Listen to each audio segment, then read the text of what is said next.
On today's video, I'm going to teach you 10 easy things that you can do to help alleviate your pelvic pain, regardless of why it's happening. So pelvic pain can be really complex. It can happen from childbirth, trauma. Sometimes people have it for years and years and years. Regardless of that, you want to stay tuned because you're going to want all 10 of my tips to help get rid of your pain. Welcome back. If you're new here, I'm Dr. Brenda Heineke and I'm a pelvic floor physical therapist. If you are looking for pelvic health tips, safe exercises, and ways to live a healthy, active life, then subscribe to this channel and tune into my other videos in the description. So let's dive into our top 10 tips. Number 1. You need to work on gut health. Gut health is so important because all of our good bacteria help communicate up to the brain and they help modulate pain. So doing a probiotic can be really helpful, and other ways to help improve your gut health, like fermented foods, potentially avoiding gluten.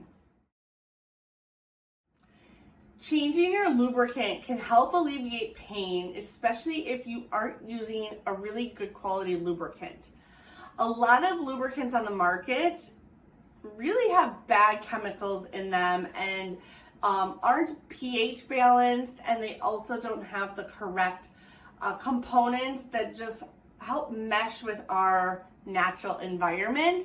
So it can really throw things off. So if you're using lubricant during intercourse and experiencing pelvic pain, whether it's during intercourse or at some other time, you might want to try a different product because it could be irritating all of the tissue and causing a lot of pelvic pain.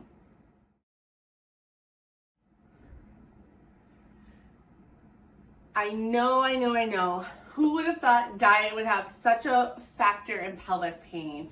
But with certain diagnoses of pelvic pain, especially more chronic conditions, tracking or journaling what you're eating and drinking for a couple of days, typically 3, can be really helpful in finding certain triggers. Everyone is different, and so everyone has different triggers.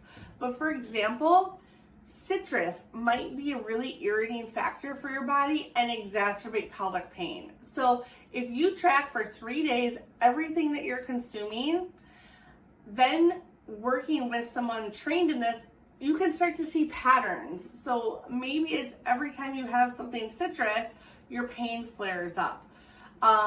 This can be super helpful, especially if you work with a pelvic floor PT to help address issues.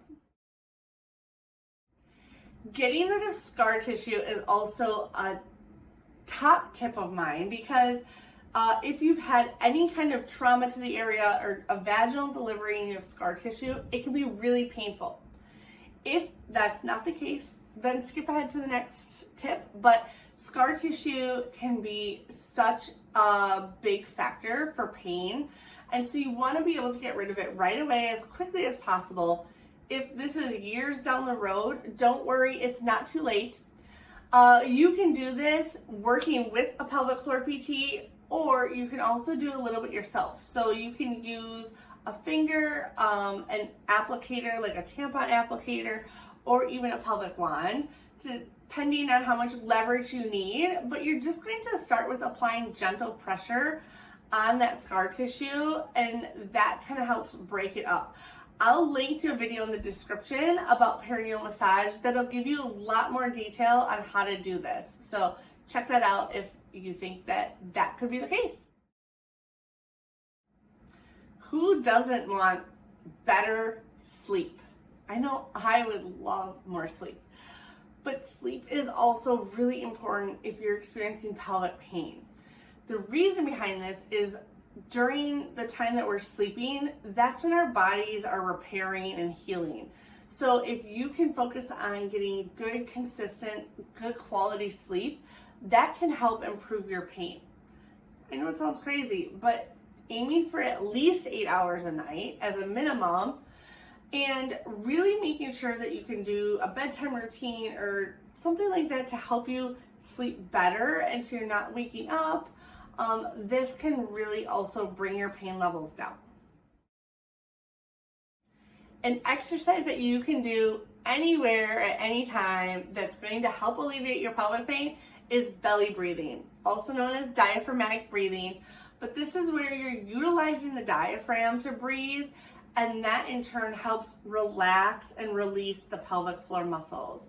So they kind of go hand in hand. As the diaphragm relaxes, the pelvic floor relaxes. And oftentimes with pelvic pain, all of our muscles are really tight because they're trying to protect the area. So you can do this laying down or sitting, but I always like to have one hand on chest, one hand on belly, and as you're inhaling, the belly should expand, and as you exhale, it comes back in. You really don't want any movement here on the upper chest. So try working that belly breathing for a couple minutes every day. You can even do it a couple of times a day. It's really an exercise that you can't do too much of, but this also really helps calm the nervous system and bring pain levels down.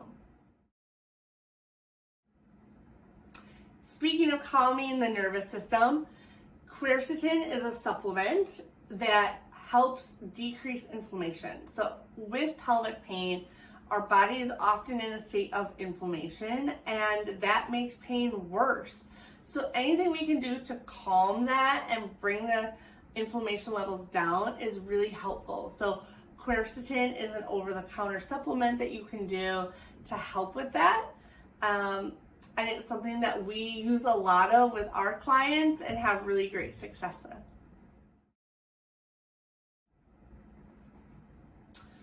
Shameless plug for physical therapy, but if you are having pelvic pain, you really want to see a professional. A pelvic floor physical therapist is going to be able to get to the root cause of your pain and help you find solutions and find the answers so that you can have a long, healthy life without suffering anymore. Water is also crucial. So we want our bodies to stay well hydrated because it helps our tissue be healthier. So again, we talked about how our muscles tend to be tight, tense when we're in pain. And so water can help just make sure that it's staying healthy and not losing blood flow into the area. It also helps manage any kind of irritating factor that might happen because of dehydration. So for example, if your pain might stem from something like interstitial cystitis, you really want to make sure that you're well hydrated, because if not, that exacerbates pain. So making sure that you're getting at least 8 ounces of eight glasses of water a day is a minimum. More if you're exercising, and just plain water. If you're adding things to it, like a Crystal Light pouch or juice, anything like that, that's not just water, and it'll actually dehydrate you more. So just plain water, at least 8 glasses a day. And lastly, stress. I know it's so much easier said than done, but managing stress will help your pelvic pain. So when you're in pain, your nervous system is kind of heightened, and we need to calm it down. So it's that fight or flight response, and anything that you can do to manage stress helps bring that down. So some suggestions, because I know I struggle with this myself, but some suggestions are making sure that you're eating consistently throughout the day to minimize the blood sugar spikes. That's stress on the body. Taking time to do your belly breathing can also help manage stress. Another example is a good bedtime routine, avoiding screens before bed so that your body can calm itself down. And this ultimately helps eliminate that stress. So these are some really easy things that you can do. And if you're consistent with it, those pain levels are going to go down. And again, I would highly suggest seeing a professional with this that can help you get to the root cause of it and get some answers and have a plan of care of what that looks like. So I would love to hear from you. Let me know what tips worked best for you to help alleviate your pelvic pain. Drop them in the comments. And again, subscribe to this channel if you want more pelvic health tips, exercises, myths debunked. We talk about all of it here. So have a great day, everybody, and I'll see you at the next video.